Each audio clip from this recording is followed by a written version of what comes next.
સમાચાર સામે આવી રહ્યા છે પાટણથી, જ્યાં પાટણ નગરપાલિકાની લાલ આંખ જોવા મળી છે, જેમાં બાકી વેરા સામે પાટણ નગરપાલિકાની લાલ આંખ જોવા મળી છે। સરદાર કોમ્પ્લેક્સની બાજુમાં આવેલ પેટ્રોલ પંપ સીલ કરવામાં આવ્યો છે। પાલિકાનો બાકી વેરો ન ભરતા તંત્ર દ્વારા પંપને સીલ કરાયો છે। છેલ્લા 3 વર્ષનો 3.27 લાખનો વેરો ન ભરાતા સીલ મારવામાં આવી છે। પાલિકાએ લાલ આંખ કરતા અન્ય વેરા બાકીદારોમાં પણ ફફડાટ ફેલાયો છે। બાકી વેરા ધારકો સામે પાટણ નગરપાલિકાએ લાલ આંખ કરી છે। સરદાર કોમ્પ્લેક્સની બાજુમાં આવેલ પેટ્રોલ પંપ સીલ કરવામાં આવ્યો છે। પાલિકાનો બાકી વેરો ન ભરતા તંત્ર દ્વારા પંપને સીલ કરવામાં આવ્યો છે, જેમાં છેલ્લા 3 વર્ષનો 3.27 લાખનો વેરો ન ભરાતા પેટ્રોલ પંપ સીલ કરાયો છે।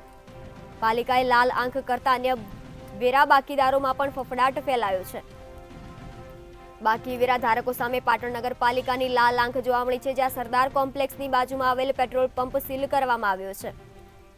પાલિકાનો બાકી વેરો ન ભરતા તંત્ર દ્વારા પંપ સીલ કરવામાં આવ્યો છે, જેમાં છેલ્લા 3 વર્ષનો 3.27 લાખનો વેરો ન ભરાતા સીલ કરવામાં આવ્યો છે।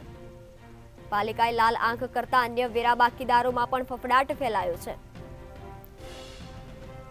બાકી વેરા ધારકો સામે પાટણ નગરપાલિકાની લાલ આંખ જોવા મળી રહી છે, જ્યાં સરદાર કોમ્પ્લેક્સની બાજુમાં આવેલ પેટ્રોલ પંપ સીલ કરવામાં આવ્યો છે।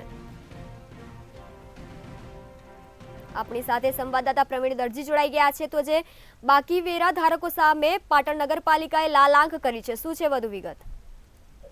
ચોક્કસ જણાવું તો પાટણ શહેરની અંદર બાકી જે વેરા ધારકો હતા તેને લઈને નગરપાલિકા દ્વારા હવે એક્શન મોડમાં આવ્યું છે અને લાલ આંખ કરી છે। નગરપાલિકા દ્વારા સરદાર કોમ્પ્લેક્સની બાજુમાં આવેલ એક ઇન્ડિયન ઓઇલ નો પેટ્રોલ પંપ આવેલો છે, તેને તેનો બાકી વેરો હોવાના કારણે અને અગાઉ તેને રજૂઆત નોટિસ પણ આપવામાં આવી હતી, પરંતુ તેમ છતાં તેઓ વેરો ન ભરતા તેનો આજે પેટ્રોલ પંપ સીલ કરી દેવામાં આવ્યો છે।